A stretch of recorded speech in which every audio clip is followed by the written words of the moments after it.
Hey everybody! Hey y'all! Welcome to Fledgling Part 3 Octavia Butler mixtape course. I'm Dr. Brianna Whiteside, and today we are finishing up Butler's Fledgling. How y'all doing? Happy Wednesday, y'all. Let me know if you can hear me. Let me know if you can see me. Y'all, I've been working all day. It's so funny. I'm just gonna, kiki for a second until more people come in. But it's so interesting. So I've been working on some academic work all day today, which is very fascinating. As you all know, next week we don't have class, but the week after next, we are reading Butler short stories. We are reading Blood Child, which is the most anthologized story, which I don't know why. And then we're also reading my favorite short story, which is The Evening and the Morning and the Night. So this morning I was on my walk because, what is TikTok doing? Let me let some people come up. And if y'all want to come up, come on up. Y'all know what to do. But this morning I was on my morning walk, and I remember that Melanie was suggesting a book called, it was a book of scholarship called The Delectable Negro, right? And so I was like, okay, well, I need a new book to listen to as I do this stroll, because I'm really trying to do 10,000 steps on my non-gym days. That's a lot of steps to me, but anyway, follow me. So I said, okay, well, let me download this on Audible, the Delectable Negro. And it was so interesting that the foreword was written by E. Patrick Johnson, who is an academic friend of mine, and also we had the same dissertation chair. And if y'all don't know who E. Patrick Johnson is, he's a queer scholar.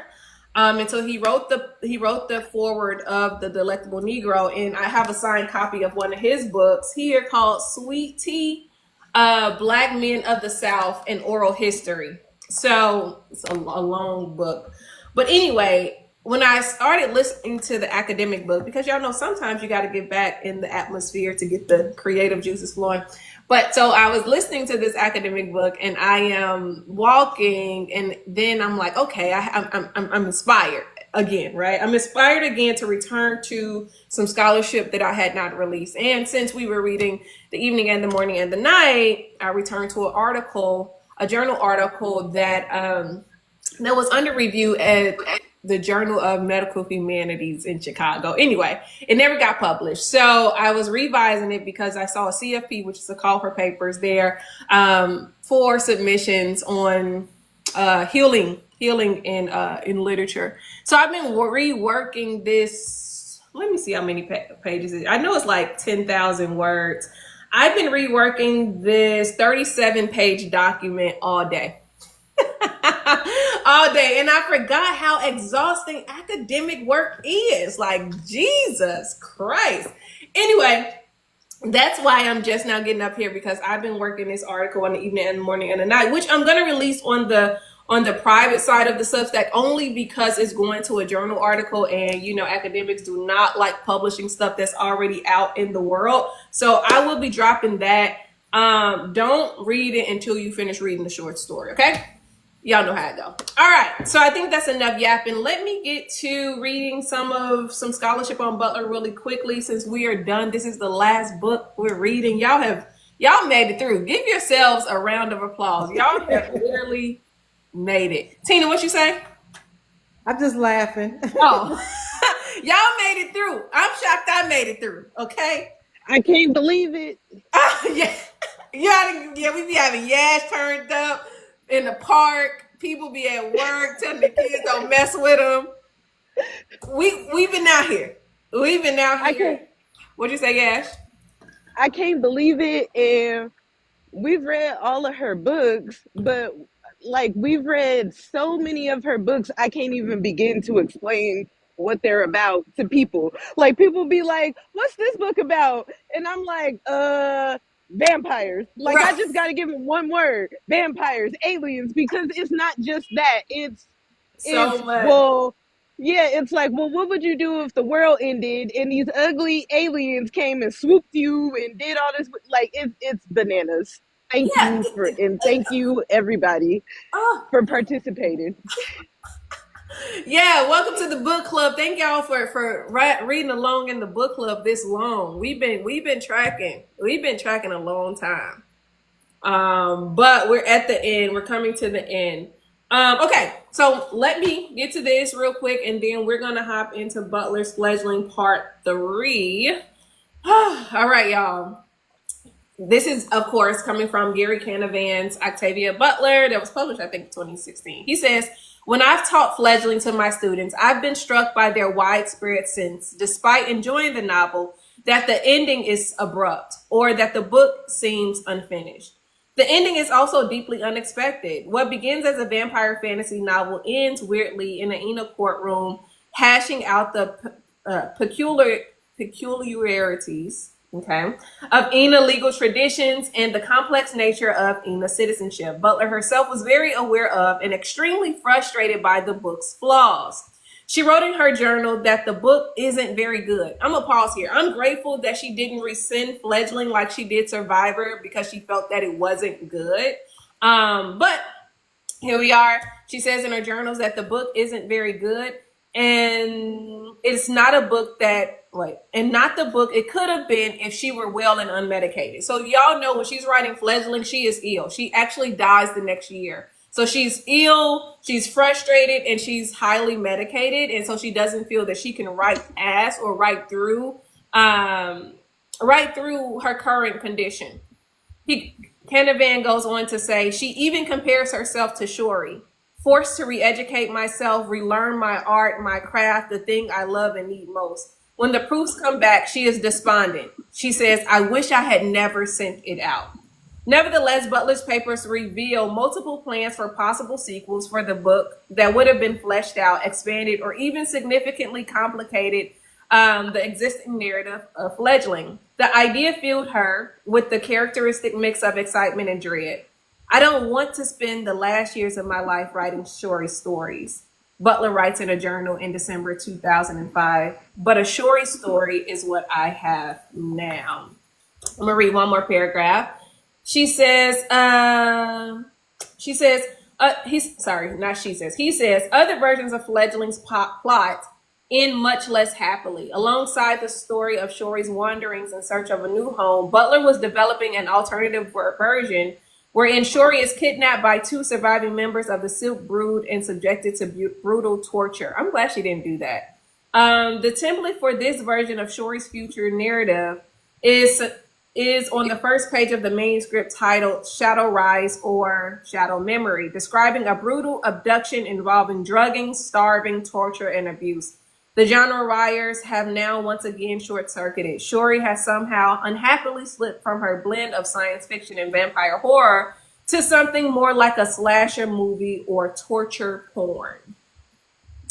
I just wanted to give y'all that. The reason why I pulled those sections from Canavan's work, one, because I did see somebody on the Substack chat was like, yo, I thought the ending was a little anticlimactic, and I'm like, okay, well, on the one hand, yeah, right. Justice is not always, climatic. It's not always something that you would enjoy, or there's a lot of things that's going on, just as long as she avenges the death of her family members. But then I wanted to dig a little bit deeper and understand, like, why did we get this end? One, she was ill. She was on her deathbed in a lot of ways, hoping that she would be able to write more books, thinking that she had to relearn her craft, relearn what she was doing. You all know she was a very detailed writer drafter, I should say. And she couldn't push past it. So I think this is good. If this is Butler's book on her deathbed, I got to give her a round of applause, All right, Tina, yes, what y'all think? Justice for Fledgling. I'm like, justice for Fledgling. I understand why people think that the ending was anticlimactic, but I was just happy that we had a good ending at the end of an Octavia Butler book. Yeah. I was just thankful for that, because I was reading the court scene and I was just like, something bad gonna happen. Something bad is gonna happen. And something bad did happen because they killed Theodora. but I thought something bad was going to happen after that, and it just turned out to be a happy ending. So yay! And I think that goes back to, like, we've read so many of her books, and none of them have good endings. So with this one, I was like, okay, I could wipe my hands with this. It makes sense. I'm not left wondering what's happening. I mean, yeah, she could have made sure, like, she could have wrote another sequel. Shuri has kids. The kids are basically patternists. What happens? But the way that the story ended didn't leave me on like a weird cliffhanger.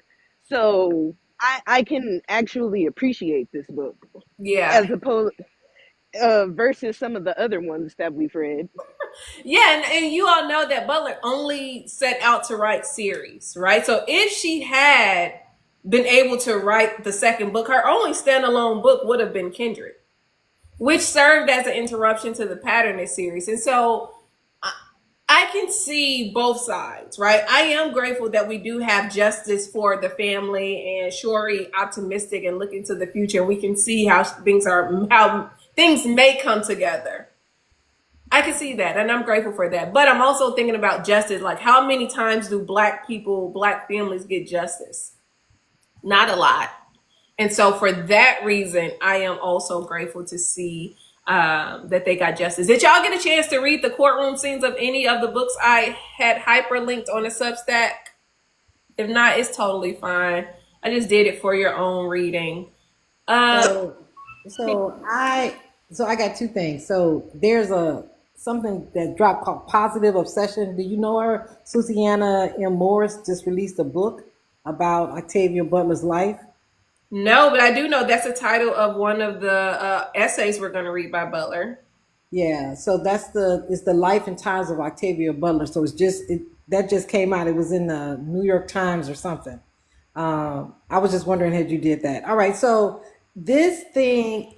Okay, so I'm probably gonna be an outlier, and I'm okay with that. But I was very angry with that trial. I Okay. was I was very angry with that trial, and I just thought like it just felt like so yeah, we know that they killed, 100 people. We basically committed a form of genocide because these people are not they don't reproduce as well. Mm-hmm. And we know that they killed all the symbionts, and we know that they killed these people who were protecting this thing, and it's all based off of racism. It's Right. all eugenics kind of racism, the way they think about it. And Right. when it came to actually do justice, it was that kind of like, we're not really doing justice. What we're doing is we're just going, okay, you guys can't do this thing, and we're gonna take away your people and have them adopted. But you didn't give them amnesia, you didn't mind walk them, you didn't kill them. It was very, it felt like you're not holding them up. And then who end up getting any kind of like punishment or whatever was the woman. And I found that interesting. So the men were the ones who did all this stuff, but it was the woman, even though she just like attacked her, is the one who got dealt with. Well, they did get something, right? I mean, it to me it felt like it felt like there was nothing there. Like they got sanctuared, and their name would not be good, and some other stuff like that. But nobody died. None of them died. So I yes. So were you looking for that type of punishment or the punishment of their lineage not being able to continue? But the punishment of their lineage doesn't matter because they're gonna still remember who they are. They're not wiping their minds. I'm still even if now I'm living in somebody else's house, I'm still a silk. I know what we thought. How is that changing anything? Well, so let's go with this thought, right? And think about this in the context of how black and brown bodies were brought to the Americas and stripped of those identity ties, right? Like you have to assimilate into this culture if you want to live, right? We think about Kunta Kinte's narrative. We think about all these narratives where these black people knew who they were brought to the Americas and had to assimilate. And if they didn't, they were brutalized. So I think in a way, yes, they may remember, but their children's children will not remember. Like it ends with them. There is no more silk lineage at this Yeah, point. but I don't think that it's gonna end because they live like what thousands of years, and on top of that, they're not like I said, like they're not. There is no opportunity for them to forget. Where how do you forget that? Well, you can't pass it down, right? I think it's illegal. This is me reading into it. It is unlawful for you to pass down silk legacy. You're no longer a silk. You're stripped of that lineage, of that legacy. And I think even when I wrote in the article, I don't know if you were able to read it, in the one that was published in Film Spec, Butler did get justice in that moment by having their offspring carried away, kind of like this auction block reimagining of this auction block scene, right? Your children will be stripped from you and they will go to another family home, therefore discontinuing the legacy and the lineage. Though they may internally, mentally know, they can never speak of this and continue on. Yasmin says 500 years of silk legacy ended that day. Yeah, like I think that I understand what you're saying, but I think like in the society and the larger Ina memory, it has to end. So I'm wondering if you like if you want justice or revenge. Like Yeah, how are you reading? I felt like they were like, you shouldn't have done that. That was bad, but we understand it, and Hmm. that bothered me. Okay. But there was no kind of like and I feel like I get like the little kids, the small kids being taken, and that would probably end for them because they probably wouldn't have, they may not have memory, but the rest of them will remember it. I mean, they all talk about the fact that they remember from their days when they were in Europe and all over the world and all the rest of, they remember all of that. So just because you're displacing the unmatched or the unmarried, which probably would be like in their late teens or early 20s, they still gonna remember, and they've got thousands of years. It's not, I don't think it's. I mean, I like the culture may be stripped and some other stuff, but they're gonna remember. And I don't believe that prejudice dies just because I'm moving in with somebody else. Chad, what y'all think about this? I Oh, think that I understand where Tina is coming from, but I also am thinking about it from the lens of like a vampire. Some or like the vampires in the story. If if you were to just or I don't know. It's like some people are okay with death, right?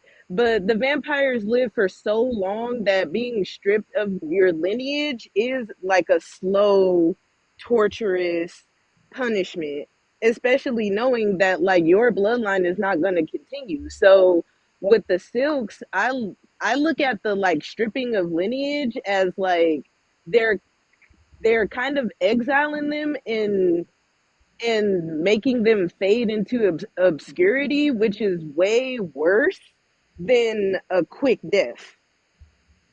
And I I get. feel like and I feel like that's more of a punishment versus just like an execution.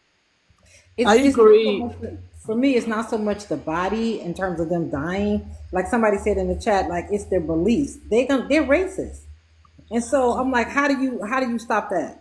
How do you change that? If they go to another family or they go someplace else, how does that change? And so I just felt like if you have the know-how to be able to do all these other things, is there something that happens that makes you forget that? Well, Forget, okay. like, it just felt like it needed to be something else added so that they can forget that line, so that will not be perpetuated. You I just want to to me let Shanandi jump in real quick, and then we're gonna go to the text and get it. So okay. I agree with what Yash is saying. For me, the ending was, I felt about the ending the way I felt about the ending in the movie Get Out. I was cheering. I was cheering the ending, especially knowing for myself where I started with this book and where how it ended. I am very satisfied with. I'm still reading the epilogue. Life has been lifing, so still reading the epilogue. But for the way that the trial ended for me, and I hear Tina's point, but I agree with Yash. For me, it feels like, yeah, the memory will still be there, the belief system, the belief will be there, but the system of the ability to carry out revenge won't necessarily be there. So like I look at it the way of how prejudice versus racism being a systemic thing. You can be prejudiced, but if you don't have the system and the societal support to back up your prejudice, the racism won't carry on. So for me, the belief, they can have the belief all they want, but if they don't have the family structure or the financial structure or the systemic wherewithal to carry out their racist beliefs, they're to me they're powerless. They'll be powerless long into the future. So I'm that's how I look at it. They won't have the power to carry out their racial animus, their racial feelings. That's how I look at it. I don't. I think that the sons were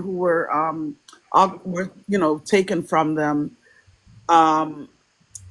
I think a lot of it hopefully will die with them, that they will no longer be silks, so they will not be able to carry out any kind of familial revenge 200, 300, 400 years down the line. To me, that's how I look at it. They won't have the support to do it. Okay. And Yes. and then also like think about Catherine. Catherine was like, I'd rather die on the spot than do what you guys are telling me to do. And so in my mind, like Catherine kind of got her way. I mean, like she Yeah, died, but she did what she wanted to do, and then she got her way. She didn't even learn from it. So I think that like and then on add the added layer of the Silks have been so rich and so prominent, and now they're losing all of their honor. Like that's worse. they've lost That's everything. And then also with Catherine, I feel like Shori got some satisfaction from being able to get that physical, bloodlust out of her that she really needed to. So she got that with Catherine. So yeah, Catherine got what she wanted, but I feel like Shuri was able to get some of what she wanted because she really wanted to kill her that moment she found out that it was her, her symbiont that had carried out the murder. So I was happy with that part of the ending as well. Okay. Thank you. I'm gonna read several passages from the ending to kind of situate everything we've been saying to see if we can come to some type of similar ground on this adoption thing. If you have this text you want to read along, I am in chapter 29. And I'm going to be skipping through the next 4 pages of it, or you could just listen. So this is when they're about to hand down the punishment for the Silks. It says, for the wrongs the Silk family has done, for their complete destruction of the Petru family, and for their nearly complete destruction of the Matthews family, and for their attempted destruction of the Gordon family, the penalty written by law is the dissolution of the Silk family. So no more Silk family. The 5 unmated sons, Silk sons, must be adopted by 5 families in 5 countries other than the United States of America. Each will mate as the males of his new family mate. They will no longer be Silk. The penalty for refusing to accept your sentence or for breaking your word once you've given it is immediate death. Death for you, Russell, and for each mated member of your family. So if they break their word, the ones who are already Silks, they out of here. Russell looked at his family, his father, his brothers, his sons, and his 5 younger sons who would soon be leaving the Silk family to be adopted by others. Remember, they're not talking about daughters. They're talking about sons. Sons carry the name. Sons carry the lineage. You cut off the sons, you cut off the legacy. Adoption was apparently so permanent a thing that there was no possibility of their sneaking back home or uniting as Silks in another country or another part of the United States. For one thing, they would eventually be mated to different families of females, and their sons will never be Silks. Now, this is when Milo Silk has to accept the punishment. Butler writes, once he had said it, which is the acceptance, each of the rest of his sons could say it. Then their sons could say it. Finally, the youngest, unmated sons, those who were giving their word that they accepted absolute permanent banishment, could say it. So they're banished. It seems so wrong to me that they should be the ones to bear the worst of the punishment. Each might never see his fathers or his brothers again, and 3 of them were children. They were the only ones truly not responsible for what their elders had done to my families. It occurred to me suddenly that Russell had asked about my being adopted because if I, like his sons, became a member of a different family, he might not be legally forbidden from attacking me.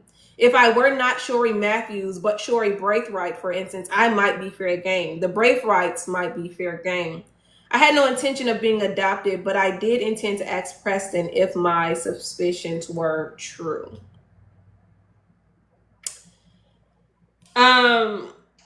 So a few things here. If we're thinking about in the context of family, family name, family pride, family heritage, there is no more family pride of the Silks. The Silks, they cannot pass this legacy down. Also, their unmated sons are gone. If they do attack, the older folks of the lineage is done. So they're stripping them of lineage continuum. And I think that's important because if we think about the conversation surrounding Black folks not knowing their lineage, where they come from, who they are, the new people cannot keep passing these stories down. That information stops at this point. We stop becoming Silk at the Council of Judgment. So I think that is also Butler in some way inflicting a large scar on the perpetrators of Shori's pain. I understand your part, Tina, like you want their bodies, or it could be body for body. I don't know if that's how you read it. It's not so much that I just feel like it is, to me, it's like they keep saying legacy and the name. That is, to me, is the smallest thing. The biggest thing is the disease of racism, because that's what Octavia Butler was talking about in this, right? So to me, it's like you have eliminated the stuff that's on the surface, right? It's sad, like there should be no more redlining. People get around that. There shouldn't be any more. This happens. You got laws in place that do the bare minimum, and then you celebrate. Oh, we've done this great thing when it is not systemically changed. So that's the thing that bothers me. It's like it feels like there could have been, and I don't know if it was death or whatever, but it could have been something that prevents the racism, or because their whole thing was like, I mean, they were calling her mongrel and all kinds of other stuff. And so I think that when we're thinking about the men, right, the Silk lineage are men, and we're thinking about the male ego and men's attachment to their sons and the weight that men and boys hold historically, even if we're thinking about in terms of the plantation, the weight that boys hold over girls. I understand like the immediacy of the punishment, right? It doesn't feel substantial, but if you're thinking about longevity, something that has long lasting effects, the racism is punished, right? Of course, Butler's not taking it out on the Russell in them, but she's ultimately saying, I'm not going to get you for it. I'm going to get them. They're going to bear the weight of this punishment. They're going to do the heavy lifting. They're going to live with the trauma of being stripped from their lineage and having to learn and adapt into another culture. They're going to have to bear the weight. And as a result of them bearing the weight, their descendants will also have to bear this weight in the same way that Black folks' descendants bear the weight as well. So I understand what you mean. Is like she didn't give us the battle, but I think she gave us the war from my perspective. Shanadi, what you got? Oh no, I was just gonna say I still come back to the point of, yeah, racism is there, but if there's no system to undergird it, there's no family support, no Silk family support to undergird it to carry out another attack in the future. I feel like it dies with the elder Silks. They no longer have any lineage to pass their racism on to. There's no one else to go out and fight, to get more symbionts or more people to fight this battle for them. It dies with them. They're literally like withering on a vine. Their lineage is literally withering on a vine. Their racist beliefs, yeah, they'll have it, but they won't be able to do anything about it. They're pariahs. They're no longer accepted into society. But there were three other families who did not, because they'd go around and ask, who do you side with? And they talked about Catherine and the Silks. And there were other families who was like, yeah, we're gonna support them. Well, so let's think about their support. So to me, it's like, But the Okay. only reason, but the, but the only reason why those other families was even supporting the Silks was because they just didn't want to see more vampires die. That So that's what I was gonna say. One, this is written into law, but two, we have to go back and read what are their reasoning. What was their reasoning that Shori was a danger and we should not have had a Shori, or was it, hey, Shori is too impaired, so we can't fully trust what she's saying, or we're friends of the Silks. We may not agree with what they did, but we don't want to see another Ina lineage wiped out, right? So I think I get what you're saying, Tina, but I think like their reasoning, it wasn't racially motivated as with the Silks. What I didn't like about some of their reasoning was how ableist it was. It seemed, but yeah, all of their reasonings were different, and some of them sided with both the Silks and Catherine. Some of them sided with just Catherine. So they all had their different motives. So there was not one cohesive. Oh, she's this black mongrel, and we need to not have any more of those experiments. It was, she's disabled. We can't trust her memory. The Silks are my friends. That kind of thing. More so than she is this aberration and she should not be allowed to live because of all the gene mixing. So for me, it wasn't because it wasn't one like one single, oh, this she's this a black woman who was being hurt because she was black. It was more of a variety of reasons that so I It felt like it felt for me, and it's gonna be crazy. It felt for me kind of like when they always changed when they pushed the bar back. Okay, so you know these people killed all of these people. That is a crime that you know about, right? You know this is a crime or whatever. And this is all of this thing, and then these other families have these reasons. Oh, she may not be critical because she's injured in this way. Are these people dead? Well, so Are I these think, people dead? are you wanting, here's my question. It's a genuine question. Are you wanting them to operate outside of the laws that are already on the books? Because I do think, and y'all correct me if I'm wrong, my memory is not the greatest when it comes to the last section. But didn't they tell her what could potentially happen if the Silks were found guilty? Like, this is on the books if this thing happens? They told her that if they were found unanimously guilty, then they would not be put to death, but they would be punished. And so Okay. to me, I just feel like when they were talking about why they were going to side with the Silks, it had nothing to do with this is their guilt. They did this and they should be punished for it. It was pretty much like, they're my friends and I don't want them to die.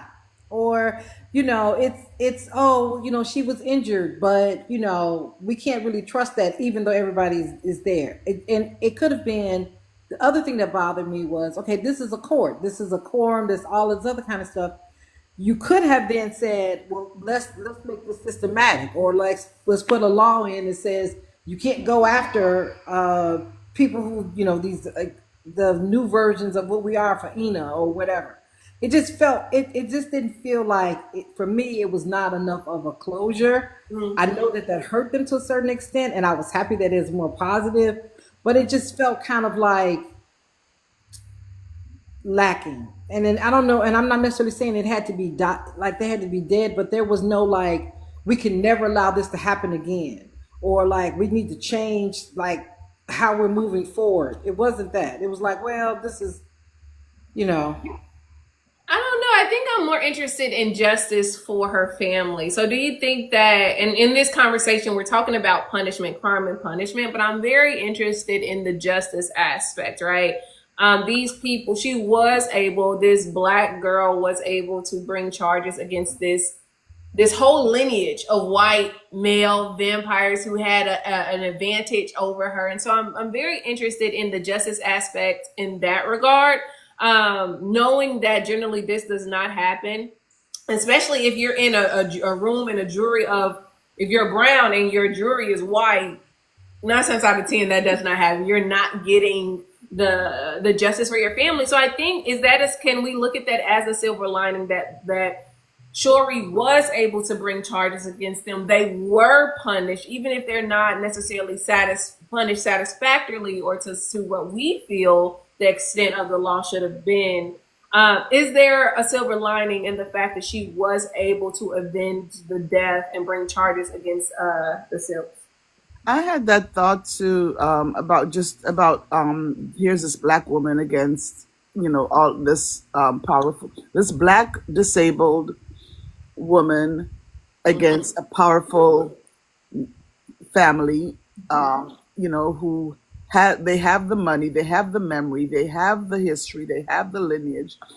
There are multiple of them, but here's this one person who, throughout the book, she was relearning everything that she knew. Like everything that she knew was new. Everything that she was learning was new for her, and everything that she knew was from other people who were breadcrumbing her information all the way through the book. And here she is at the end. She stands, I feel, vindicated, and I felt a sense of justice for her, as a black woman standing up against all these odds. Okay. Yash, what you got?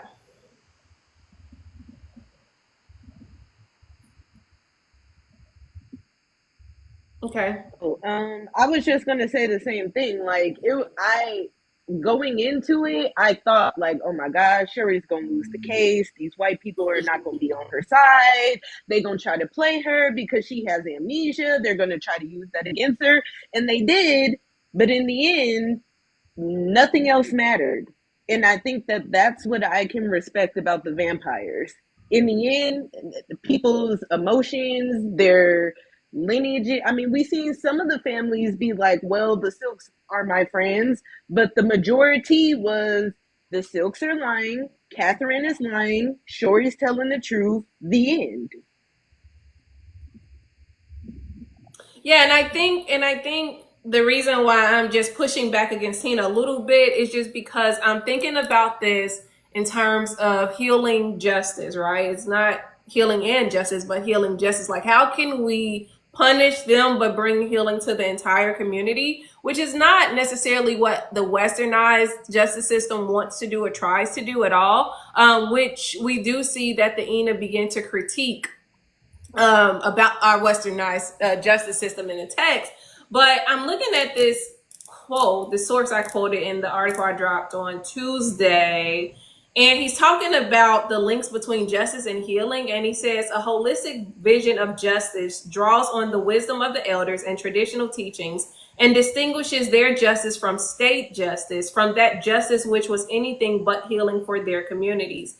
And so I'm thinking about the ways in which the ENA as a whole, they're trying to avenge Shori's family's death, bring justice to her while still not interrupting the entire cohesive ENA structure. But, just still bring healing and keep things intact as much as possible. I think that's where I lean in. But Tina, I totally do understand where you're going with that. I just think, do we want an immediate thing, or do we want a long term stripping of your lineage effect? Because everyone else in the ENA community, minus Shori's people, can keep talking about this lineage, right? So I think that there was like, I guess earlier in the book when they were talking about when she met her father, and her father hinted to the fact that there were a lot of people who did not like the fact of how she came about. That they had this. So to me, the fact that nobody was surprised that it was the Silks, nobody was, and like this was not some big hidden secret, means that again, I don't feel like the belief system that's there has ended, and that it's just they pushed it off. That's how I feel.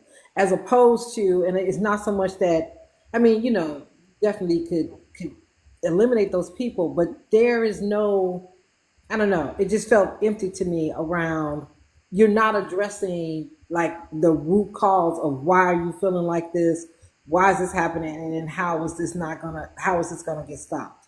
Well, okay, so I think But go ahead, Yash, before I go. I don't think that all the vampires are racist, though. I didn't say they Like, I were think all. I didn't think think they all that are. Some of them I think are. a lot of them are, and yeah, like I don't know. I don't think that they're all racist. So, and even if some of them did have a little bit of racist in them, they weren't racist enough to actually act on it. You could think whatever you want in your house. Are you outside hurting people? Yeah, but I agree with that. I think that you can't. I guess I just feel like there isn't being in this space now where Hmm. you have the person in the White House who is basically saying anything that does this stuff makes other people who have very prejudiced situations strike out. And you would want to be able to have, even if you still feel like that, a fear of striking out. I don't know if that did that. I think it did. And I let don't me tell know. y'all my read because I'm better in the written text than the arguing or orally. But my position is a quick paragraph in this article that I dropped for y'all. It says the silk sentence, however, reaches their unmated sons who will be exiled, which dissolves their entire lineage. Butler writes of this scene that the five unmated silk sons must be adopted by five families in five of the countries. We already know that. To lose unmated sons signals the eventual extinction of the Silk family and the ultimate dishonoring of their white family lineage that predates the 9th century and the destabilization of white power. Through this authorial decision, Butler vindicates black families who lost their children during enslavement by recasting the dissolution of family ties via the Silks. She writes of the Silk family elders that they stared at their children, their family's future. So she's stripping the future away at this point. They stared at their children, at their family's future, walking away, and in that vast room, no one spoke. Then the youngest Silks were gone, and we all sat looking at one another. This scene chillingly mirrors slave auction experiences where black fathers and mothers watched and mourned the selling of their children, their future, and their legacy. So I think to your point, Tina, no, those ideas do not die. But one, by punishing the Silk family in the presence of everybody, you already know if you try this stuff is happening to you. So that is like that is that racial breaking in a way ideologically. If you act on this is going to happen. But also, it is a punishing of Russell. No, he does not die, but his future dies. And the Ina being so proud, they look forward to their future. They look forward to passing these things down. This is how this stuff lives. And the fact that it's in law,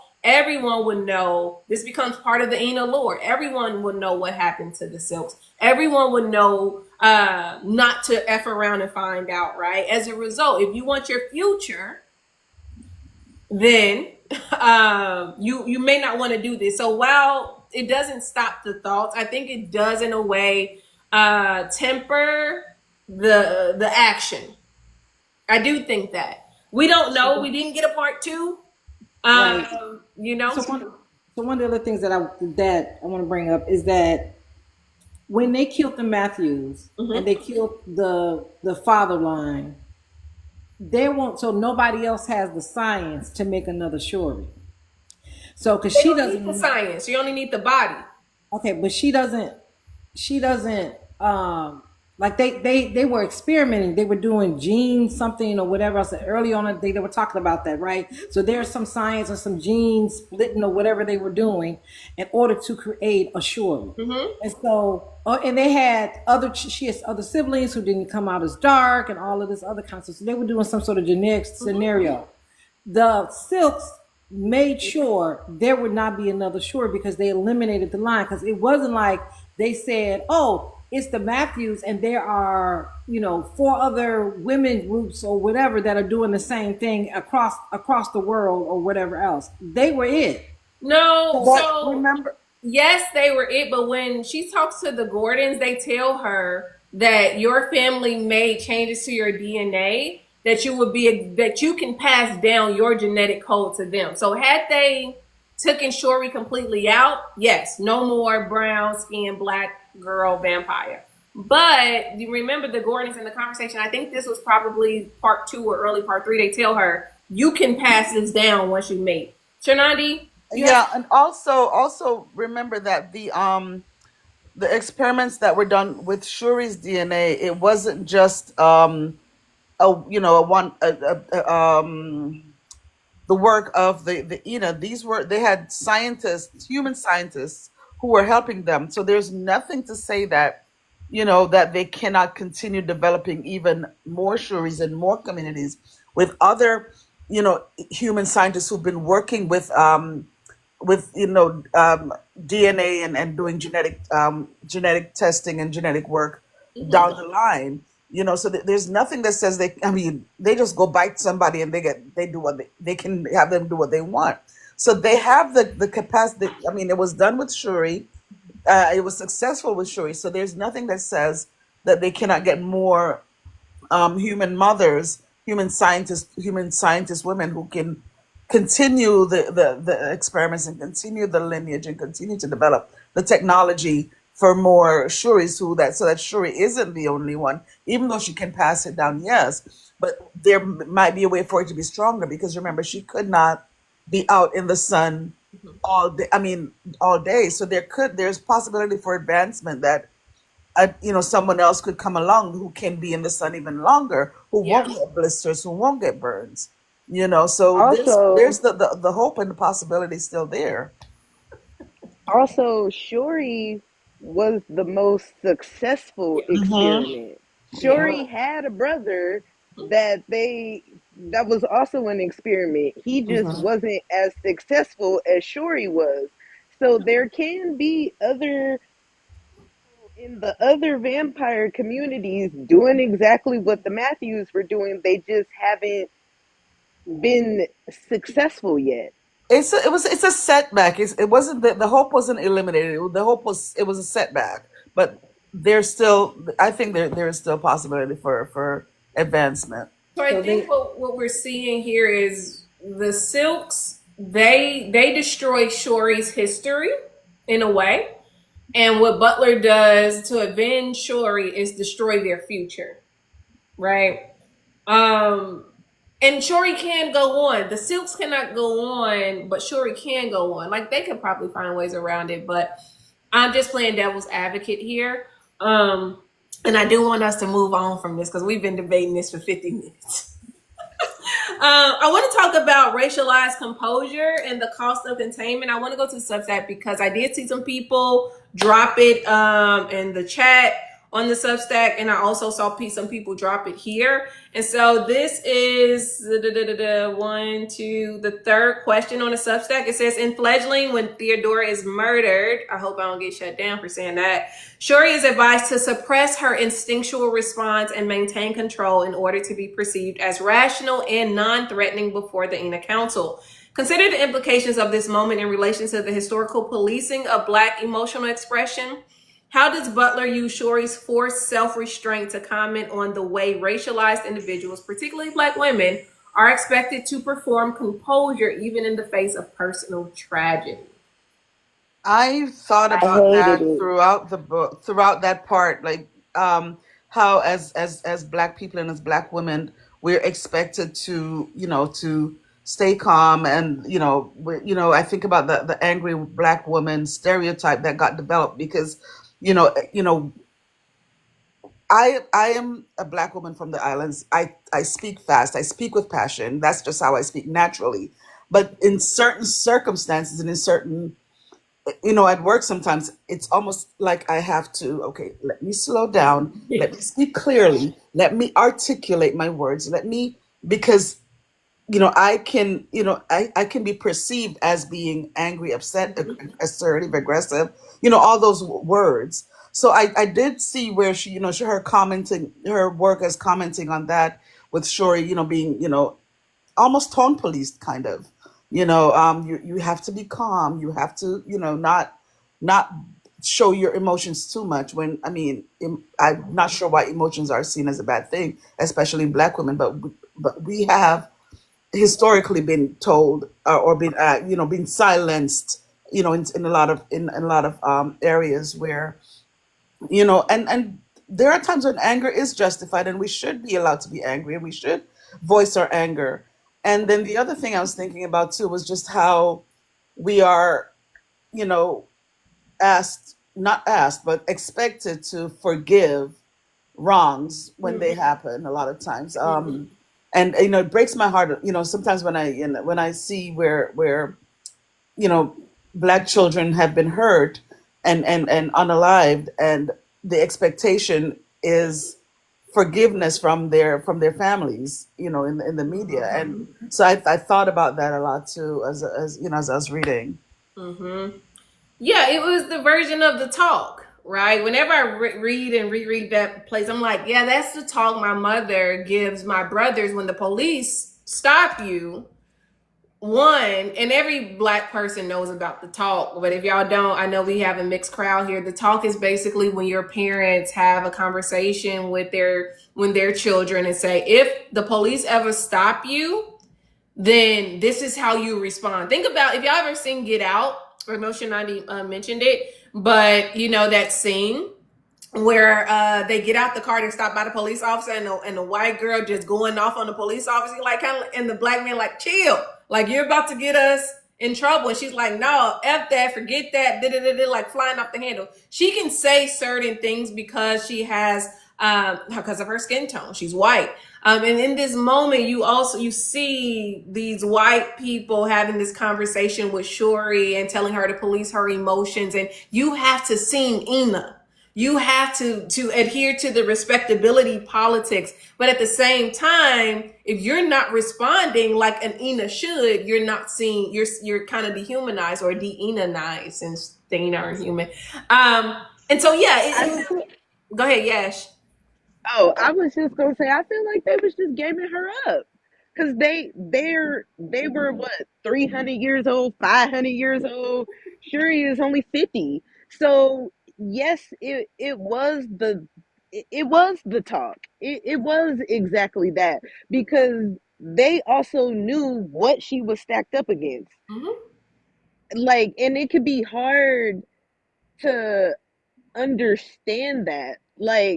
Like for me, for example, racism, I understand it, but it's kind of hard for me to understand. So if I was in Shuri's position, the racist aspect of it, I wouldn't even be thinking about that. I would just be thinking they're wrong, they did me wrong, and that's that.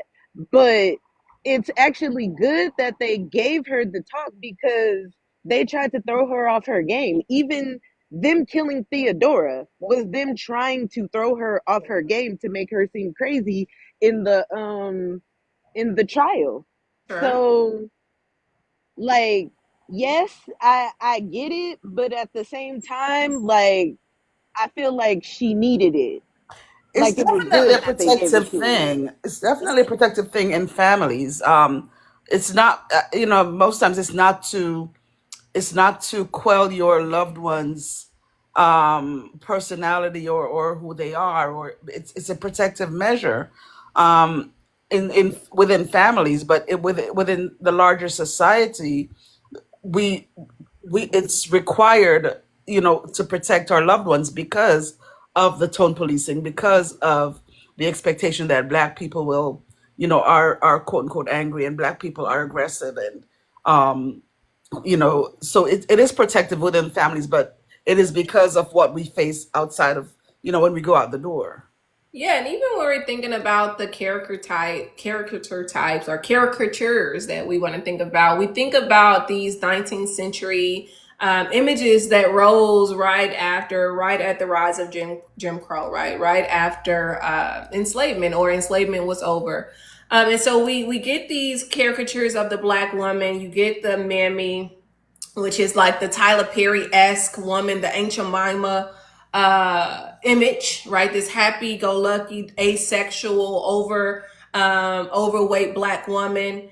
You get the image of the Sapphire, which is this loud talking black woman.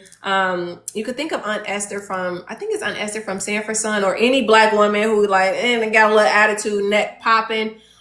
She has roots in the Sapphire image, and then you get the Jezebel image, this overly sexualized black woman, no clothes on. You already know modern day video vixens, anybody you want to think about.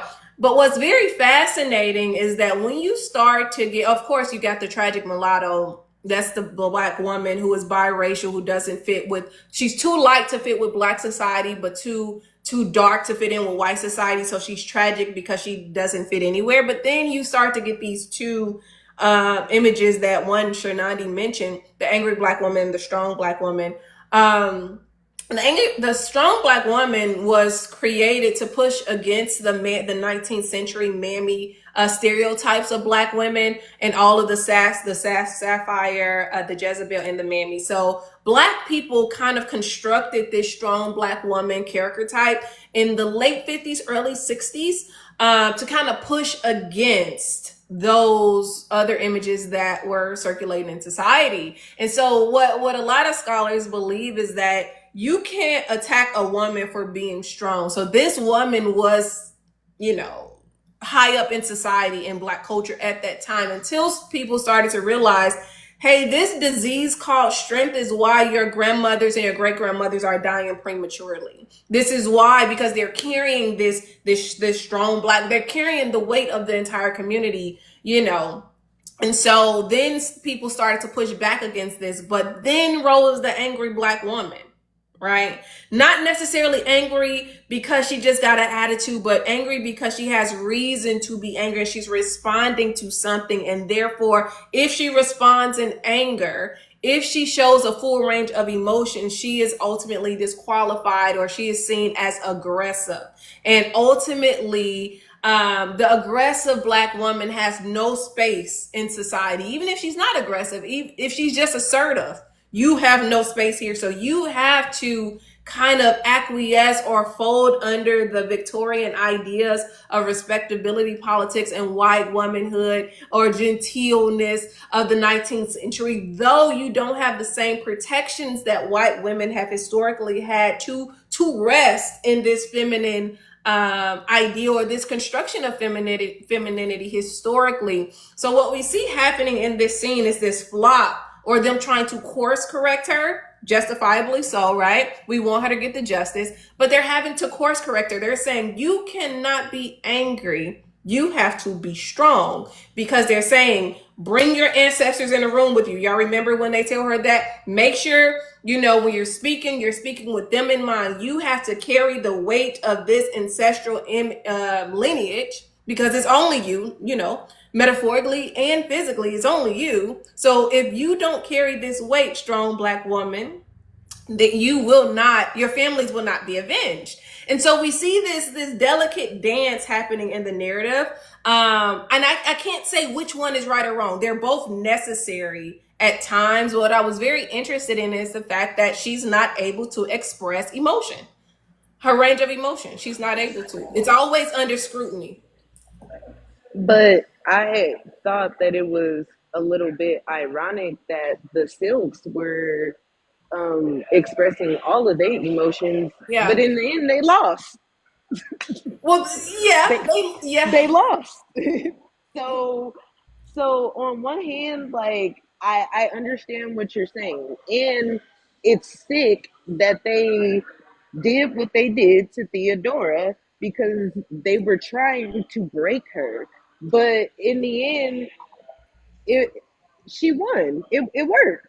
So, like, on one hand, it sucks that she wasn't able to show her full range of emotions, but on the other hand, she won. And then another thing that I would argue is, would you really want, to give your enemies the satisfaction of seeing you broken? Well, so here or seeing you upset?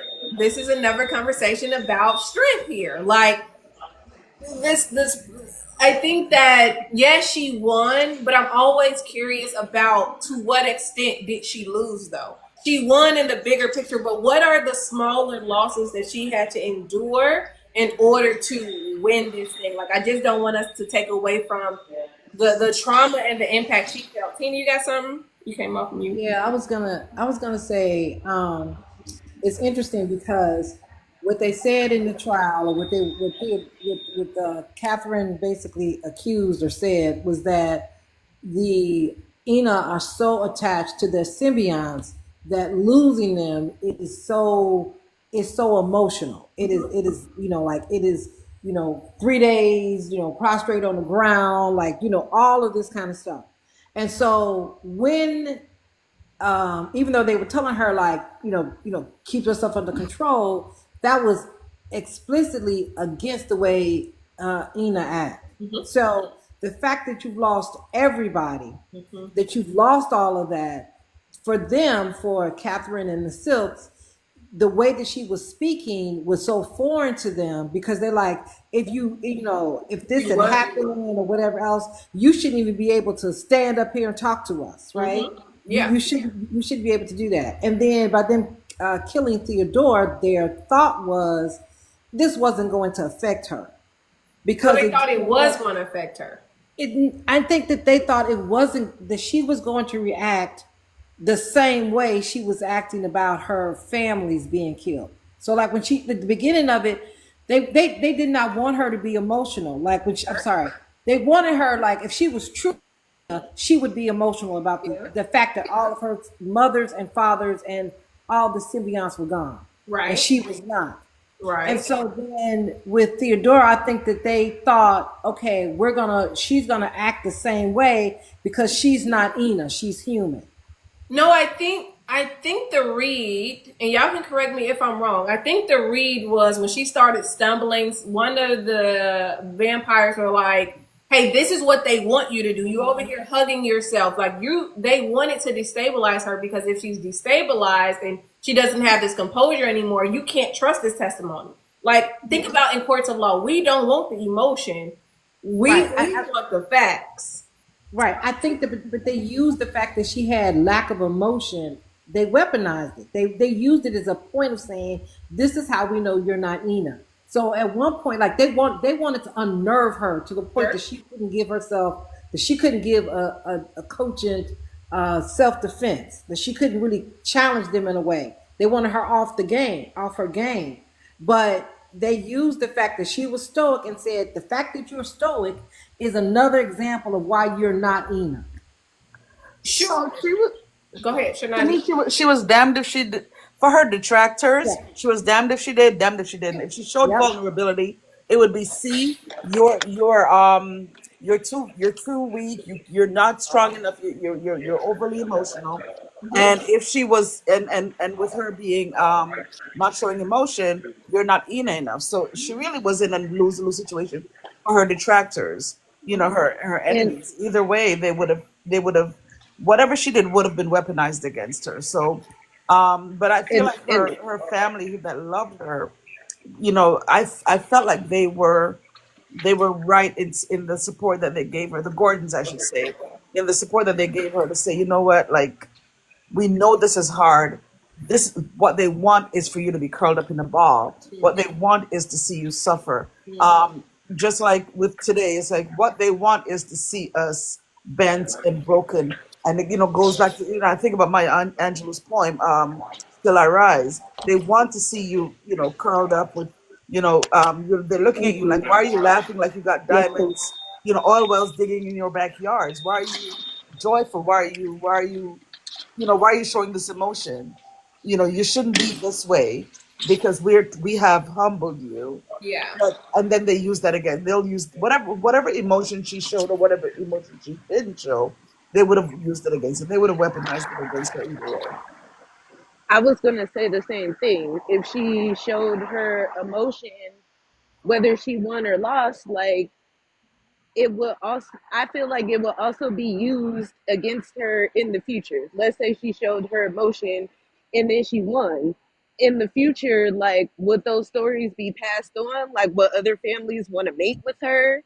Would I don't know. It was just a sticky situation. So I feel like in my perspective, if it was me, I would have took the Shori Ina route. Like, don't show any emotions, because whether I win or lose, I don't want these people to see me in a in a light that is weak, even though emotions aren't weak, but I just don't want to even give them the material to even begin to think that way. But I think that's the point, right? Like even in not giving the material, you still have to self-police. So if they're not policing, you have to self-police. So it becomes this panoptic type of scenario. We have policed you enough, and this is me thinking about in broader Black culture. We have policed Black folks enough that you know to stay in line. And if we don't continue to police you, you're going to police yourself in some type of way to adhere to our standard for you, Black body. But at the same time, we're not going to give you the same. And this is the difference between Butler's text and real life. We're not going to give you the same rights in a lot of ways that we give your white counterparts, right? So I think that I totally get what y'all saying, but I still think it's just this messed up way of existence that black and brown people, not just Black but brown people now, have to walk this fine line in society. It absolutely is messed up, absolutely messed up, and that's one of one of the things I think is important for us to do to fight back is to, wherever we show up in the world is to be our authentic selves. And if if in the moment my reaction is to, show anger, that's what you're going to get. And you're just going to deal with it. If in the moment, it's because anger is not anger is it can be a fuel for justice, and it can be a fuel. You can use that anger to accomplish things. It's not always, there should not always, I should say, be a negative connotation to our anger, because sometimes we are absolutely justified in our anger. And so, authenticity to me is something that I will not compromise on. You're going to get me. You're going to get the authentic me.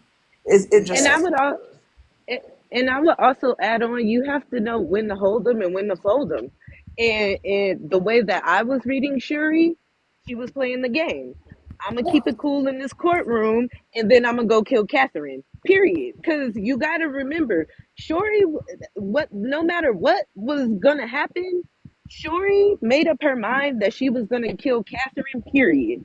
So whether she had to play nice in the courtroom, be stoic, play their games, whatever, whatever, Shuri's mind was made up. Now, in the end, well, actually, in the end, she ended up killing her because Catherine went crazy. But I feel like Shuri was playing the game. Like, I'm going to act a certain way in this courtroom so I can get my way legally. And then I'm going to go do a little bit of street justice on the side. Well, so I think, hold on. My Cherie, I am on TikTok, but this is a whole different type of TikTok. So I'm not on that YouTube page. I'm not doing that yet, but I know who you are. Hey girl. So yes, to your point, right? She was playing the game up until the point she knew the rules of the game. Remember, they had to give her the rules, right? Hey, when they found Theodora, hey, you don't go after anybody immediately, because that is against the law. That is seen this way. So she could only play the rules. She could only play the game up until the point she knew the rules. And luckily, they were hand feeding her the rules as she went along. But think about so many people who don't know the rules, right? But yeah, she did have in her mind she was going to go ahead and unlock Catherine for to avenge Theodora. 100%. She did decide that. How she was going to go about it without Catherine attacking her, I don't know. I mean, but even Shuri said, like, if it's not ruled, like, she was kind of having an internal conflict, because she was like saying, like, if this doesn't go in my favor, I'm gonna figure out how to kill them myself. So like, how is that not playing the game? Well, so if you play the game, if you do street justice, like Shanandi put in the chat, you're going to die by the letter of the law of inner culture, right? So she could have avenged Catherine, her family, or she could have got Catherine, but she was going to have to deal with the consequences of the law. So what I'm saying is, had Catherine not provoked Shori in that way, I don't think she would have been able to get her without them getting her. Does that make sense? Yeah. Because you still got to play within the bounds of the law. Well, I agree, but I don't know. At that point, some people don't care, Well, just that's like true. how Catherine didn't care. That's true. Now that's true. I give you that. Tina, what you got? I was just gonna say, talking about like the description of angry black woman. I know that in my career, I got to a point where if you were assertive or anything like that, you would be accused of being an angry black woman. So I embraced it, and I would say, I would announce, I'm going to be the angry black woman, and now I'll go, AKA aggressive white man, Oh, and I would go and start talking.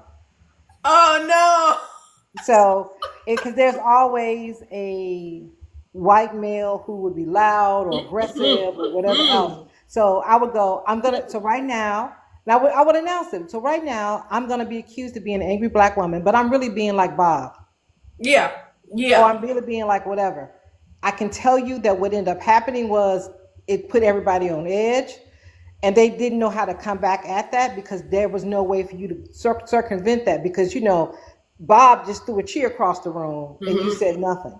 I've sat in faculty meetings seeing white male rage, and Yes. I have been shocked. Like you should be fired for that. Absolutely. So when you see that, it becomes your entree because then it's like, well, you know what? I'm going to be accused of being an angry black woman, but really, that's not right. You should accuse me of being like Bob. Because Bob is sitting over there after 4 months of cussing people out and nothing has happened to him. So there you go.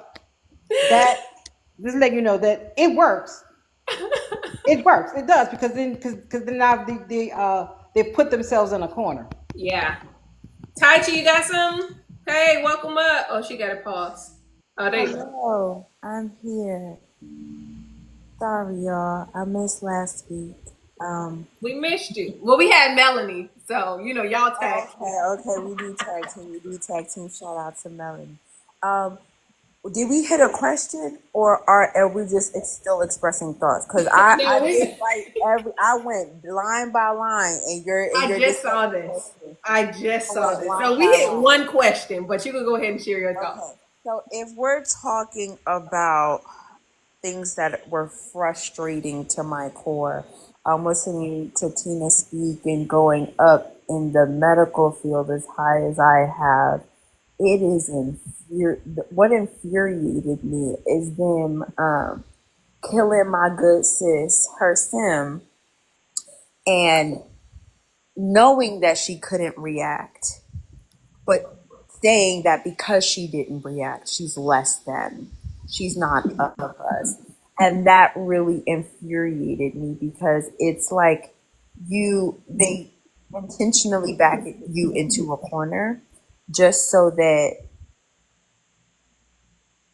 you're literally imploding. It's like that inner turmoil, and then it's making us sick. I think I went through that in the whole detail, but the fact that you're like choosing to hold everything within, I don't know how she didn't spontaneously combust. She held her own because, again, the whole trial was more of like, it was a debate and a trial, which I liked, which was different from like kind of like our American system of doing things, but it wasn't better than. And I think that's what Octavia Butler kind of is really good at showing us. Like even when she puts or writes in all of these, humanoid or above human or extraterrestrial species, they still come into a conundrum where their system isn't that much better than our system.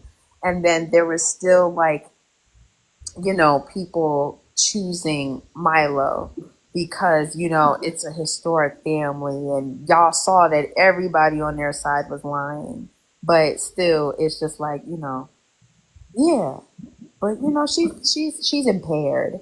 She doesn't know what she's talking about, even though she's held her own for this entire time. So my, what a black experience displayed out in the book. Love it. Love it. We spent 50 minutes going back and forth on that part. We did spend 50. Go ahead. Whew. Yeah, that was infuriating. Hmm. Yeah,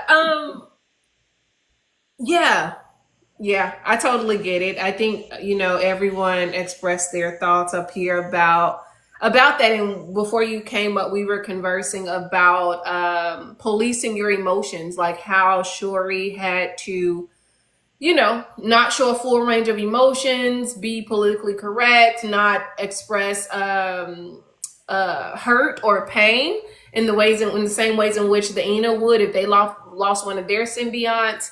And that's the point that you just came up on.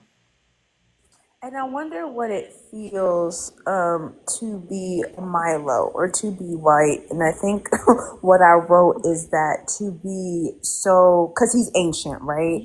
And he's seen a whole bunch of generations and generations come up, and he's seen a lot of his mates die and a lot of people like just see his species kind of like evolve or die off, then progress. And how I don't know what it's like to feel that vigor for like my kind to be like, I don't want you guys to progress as a species if it's for the sake of preserving cult tradition. I don't know what that feels like. So maybe that's an inner angst that I don't know and I can't relate to. But he felt that thing very strongly. He felt that thing very strongly. And I don't know what inner turmoil he was working with either, like outside of racism, of course. But I don't know what that feels like to age out. Or one thing I don't think we talked about in this discussion, in the vein of everything we're going over right now, is the fight to preserve the pure white Aryan race, right? The pure white blood. And so, yeah, we can talk about racism, but I think we also should talk about preservation. Hmm.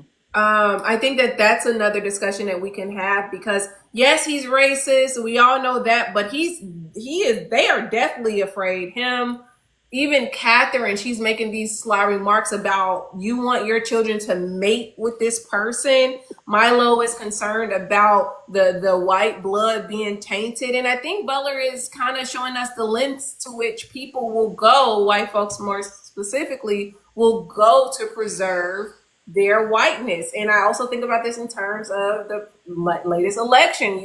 You see a lot of people, you heard a lot of people saying, hey, I'm voting for the current administration because the white race is being diluted, you know? Yep. I don't only think it's white is at the top, but also his disdain for needing humans was very apparent.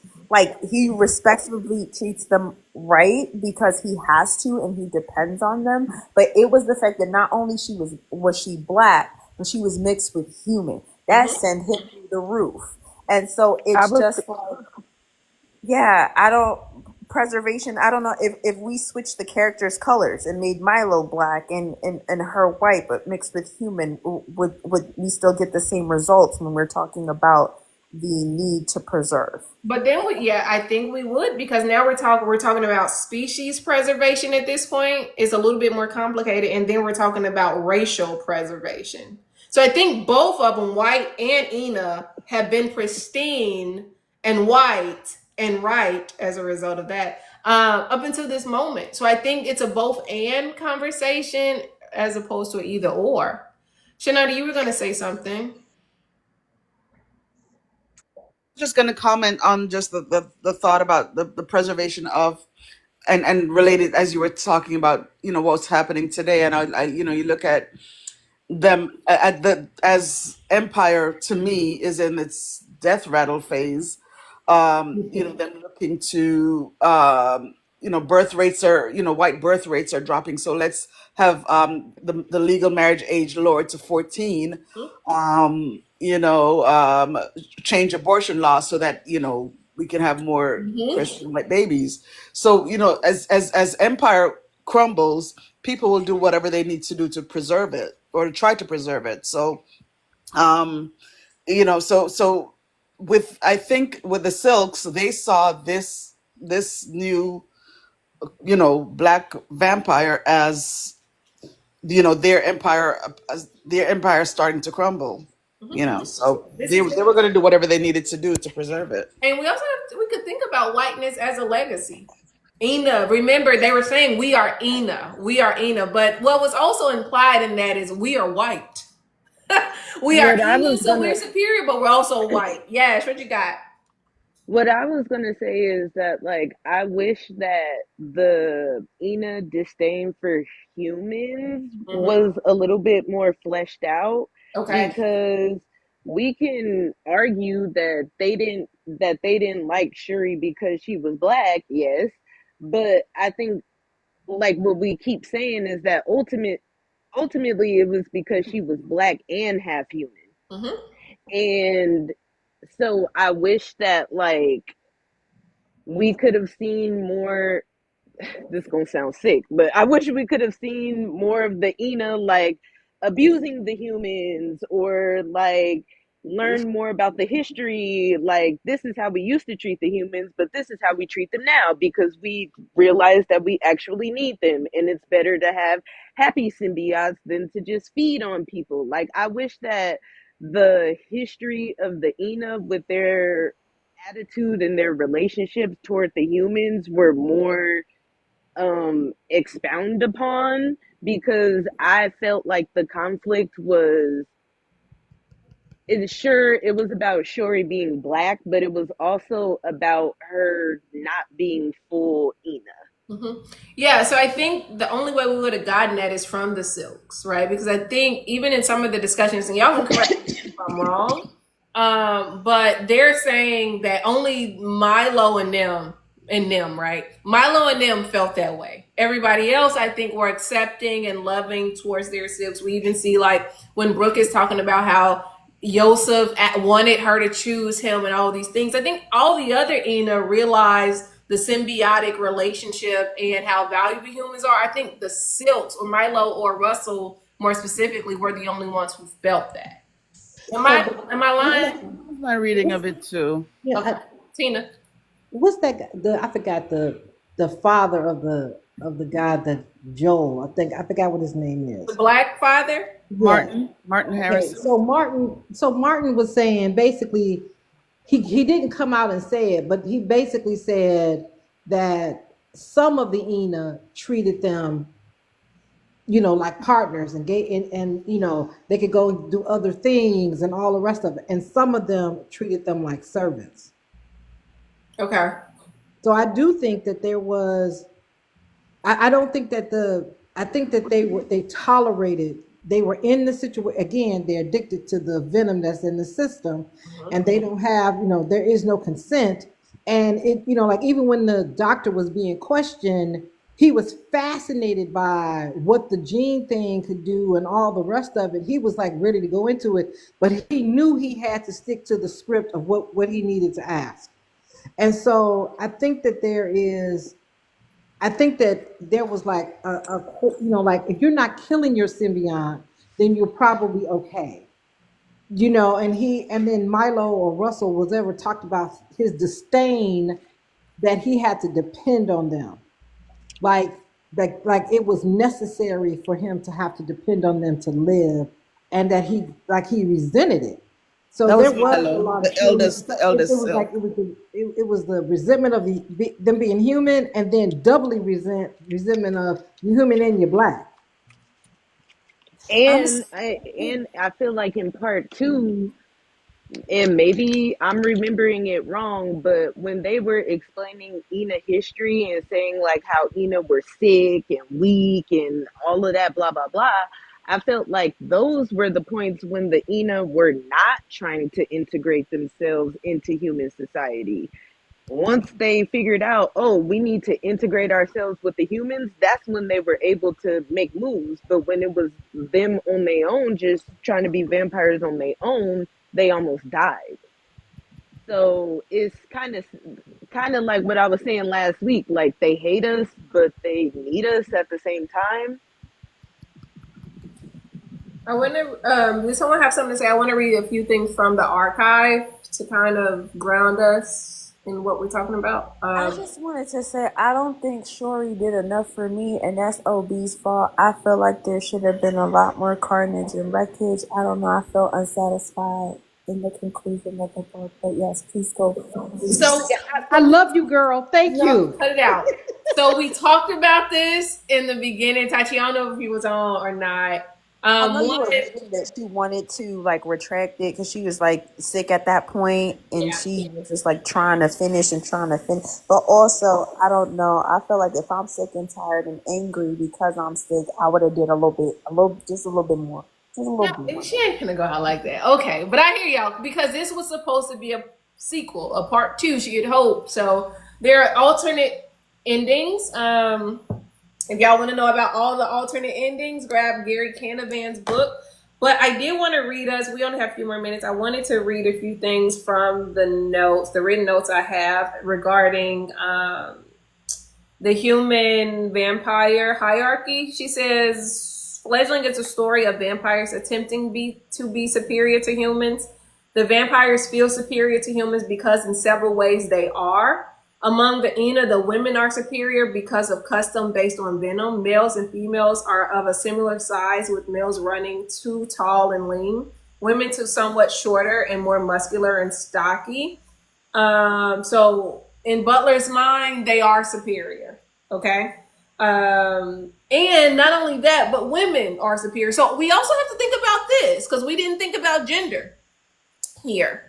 We've spoken a lot about race, but we haven't spoken a lot about gender and what it would mean to not only just have a black body in a superior hierarchy or in a superior position on the hierarchy, but to have a black woman body at the top of the hierarchical pyramid, right? Because women are superior. This is a matriarchal society. The women's venom are the most potent. So it's not just a race thing. It's not just a human thing. It's also a gender thing. What y'all think? I felt the women Ina being stronger than the men, but we only got small glimpses of them. And I wish we would have got more, but I don't understand how that would have fit in this story. Okay. And Shuri did talk about that she just wished, because all of the after her mother's family died, all that she met were male Ina communities and male her father's family, and then the Gordons, and then it was not until the trial started that she met her first female Ina. So she did talk about the lack of female representation for her as someone who lost all memory and was trying to rebuild herself. I really, enjoyed that aspect of, thinking about that, in a few years when she does get her inheritance and she's able to set up her family, that there will be this black woman vampire Ina who will be basically, to me, in a position of strength and leadership, among vampires everywhere. Yeah. So I really like that part of the story. She gets to change, and also in changing the how the Ina will exist in the future. She also gets to change the language around that, right? If we are superior, right? If these black bodies go from inferior to superior, there's no way you can keep that history, right? Or there's no way you can keep those racist beliefs because we better than you at that point. And so I think while I know that a lot of you all feel like it was anticlimactic, and I get it, I do think that there is something satisfying in her reclaiming the power of the black body, more specifically, the power of the black female body. I I like the ending. The beginning was rough for me. I wasn't here for the last two classes, so the beginning was rough for me, and I literally had to age her in my mind as I was reading. So the ending for me, and because I am not a sci-fi reader, the fact that it didn't end in a lot of blood and the story was more focused. The third part of the story was more focused on the trial and that part. So it felt more grounded in reality for me. So I liked that it didn't end in a lot of blood and gore. Now I absolutely applauded and like I was about to stand up and cheer when she grabbed that woman by her neck and just ripped her larynx out. I definitely enjoyed that because I felt like she needed that release. She needed that release. I mean, that bullet was not going to stop her. So I definitely enjoyed that, but I also like the looking at the ENA justice system and walking through the trial and how they made decisions and how things were run. I think that I didn't really consider gender here because the natural order in their world was that females were more powerful. So by design, I felt I kept it more human versus Ina and black versus white than female versus male because they already took care of that part. Whereas here in the human world, that's another third kind of hill or mountain that we have to climb. So I guess I didn't really consider that much. But again, it seemed like more of his venom was reduced, was aimed at her being black and calling her a dog. Yeah, That was the issue that I said was more prominent to me. But yeah, I do see your point in that the fact that now a black female would be automatically, in the ranks because she's a daywalker and her venom is stronger than yours. Well, he can go cry about it, but well, yeah, and point taken, right? But I think when I think about the language, remember the language that the captured assassin used. He called her a black mongrel bee. You know what I'm saying? So we're dealing with a lot, but ultimately we're dealing with the hybrid body. She's black, she's part human, and she's a woman. There is no way we can let this body reign superior over us, right? Especially if you're a cis, white, male, ancient, to use the word you use. There's no way. We'll let the white girls do it, right? We'll let Catherine and them, Joan and them, we'll let them do it. But there's no way this black female body is going to do that. There's no way she's going to become president. Y'all know what I'm saying? That's why the attacks on her were so brutal. Yeah. Because they were like, we need to make sure that we take her all the way out. All the way. Work. Well, thank God it didn't work. We have come to the end of class. We are done with all the novels. Y'all got y'all copy of Bloodchild and Other Stories? and do. Do everyone Yeah. got it? Do I need to try to find? I'm pretty sure you all can find PDF versions of all the short stories online if you don't want to purchase the book. We are reading Bloodchild, the actual short story, which is, as I said in the beginning of class, the most anthologized, but my least favorite. And then we're moving into the evening and the morning and the night.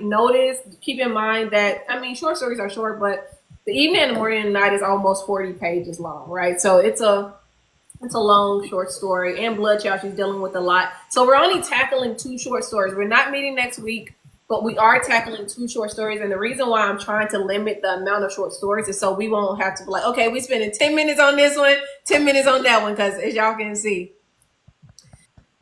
the syllabus says no class in 2 weeks, August 27th. Yeah, I'm headed to Napa, so I ain't gonna be here. So no class on the 27th. So no class next week because we generally do our break.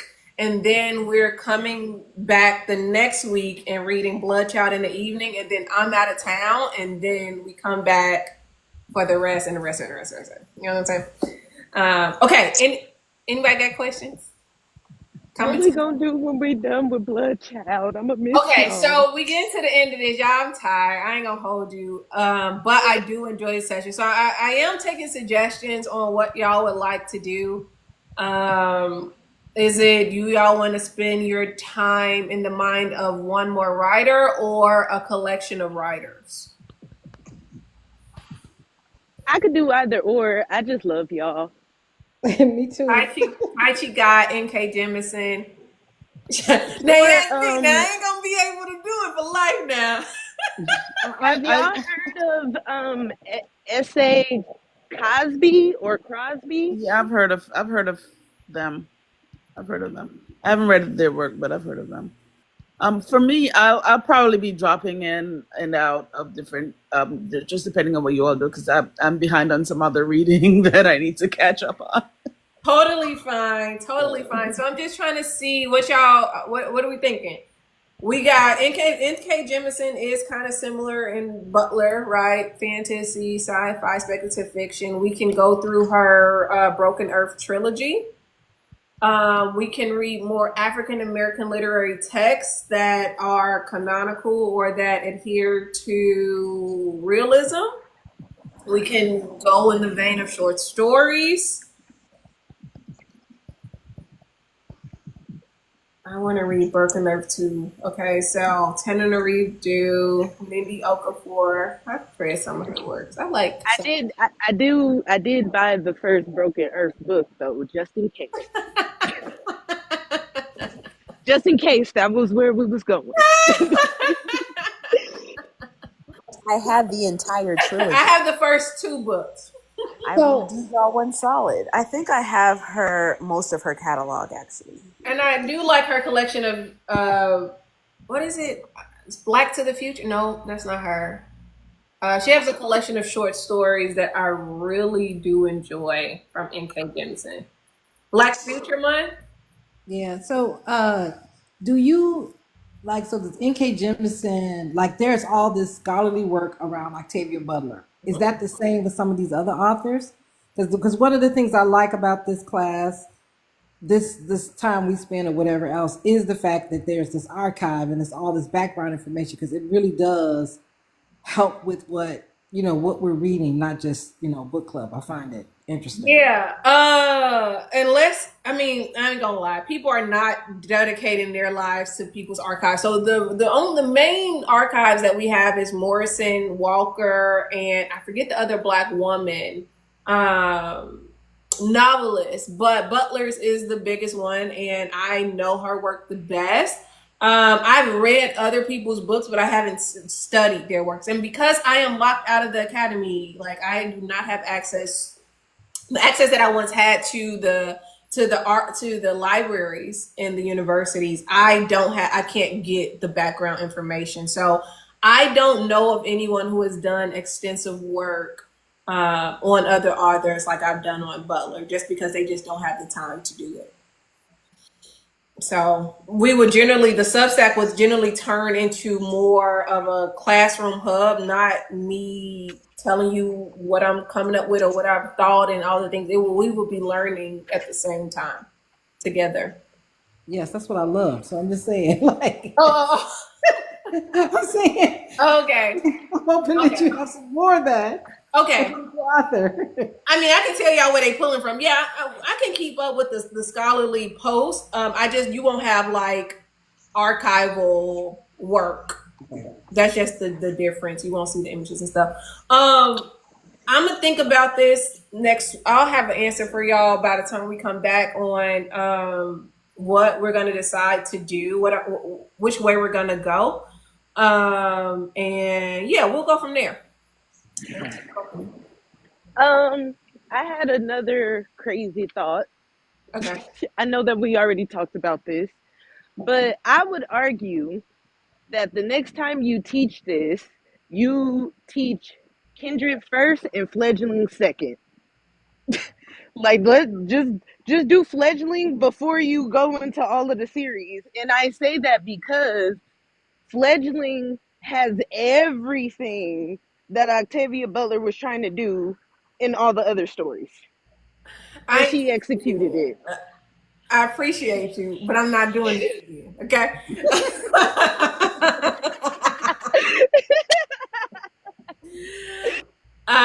But no. If I would have, the only reason that I always teach Kendrick first is for people who are skeptical or like, I don't like science fiction or I don't like speculative, I don't like certain things. And I give Fledgling first. Like, let me see if this, not Fledgling, Kendrick. If Kendrick hooks you, I got you, right? And so that's any course. Kendrick is coming first, no matter what. Sometimes I taught Kendrick along Frederick Douglass's slave narrative, or even Harriet Jacobs' slave narrative, right? I taught it as a neo-slave narrative. So yeah, she coming first because I think. No, I said Kendrick should always come first. Fledgling second. But Fledgling should come second. Like before we get into them long, crazy series, just give him Fledgling because Fledgling got everything in it. I hear you. And what's interesting is that the class was supposed to only been the patternist books. Y'all see how they really went through the whole we took over. I really like the order and the sequence of this class. I loved ending with the novels with Fledgling because of the reason that Yash said, because to me it was a perfect encapsulation of everything. Yeah. So I felt like it was a good, like, I felt full. I don't know if that's, like, I felt full. I mean, so I felt like all the others were building to Fledgling for me. Yeah, because then I'm wondering, Yash, like if I would have put Fledgling written in 2005 after Kendrick 1980, and then I threw y'all into the patternist, y'all know how critical y'all was about the writing in some of the patternist books. I can't do that. I can't do that. Well, I would argue though that the only book in the patternist series that I did not like was the patternist. All the other books I like. I mean Pattern Master. That's what I mean. First book. Okay. All of the other books, in my opinion, were written just fine. It was the subject matter that was cuckoo bananas, but the rest of the books were written just fine. In my opinion, okay. The Pattern Master was the worst one, but with Fledgling, I felt like I put this in the Substack. I called them Butlerisms. All of the age gap, the idea with consent, the idea of your lineage being wiped away, like all of those are things that keep coming up in all of her books. But I feel like this Fledgling, like, was lightning in a bottle for her. Even though she was sick and struggling and almost recanted the book, like it truly, like Shanati said, it truly encapsulated everything that she was trying to do.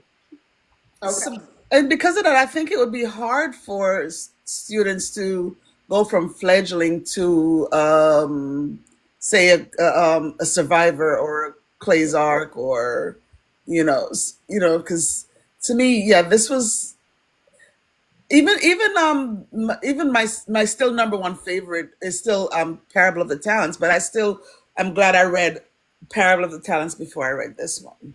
I'm glad that this was the final novel in the series for me, at least. Yeah. Because of those, I just the it was such a superior novel that I feel like it would have been hard to go back to the others after reading those first. I feel like if I would have read Fledgling first, I wouldn't have had such a shock when we read Wild Seed, because Wild Seed really, like, it broke me. I hated that book. A beautiful book. Hated the book. Wow. Okay. Hated the ending.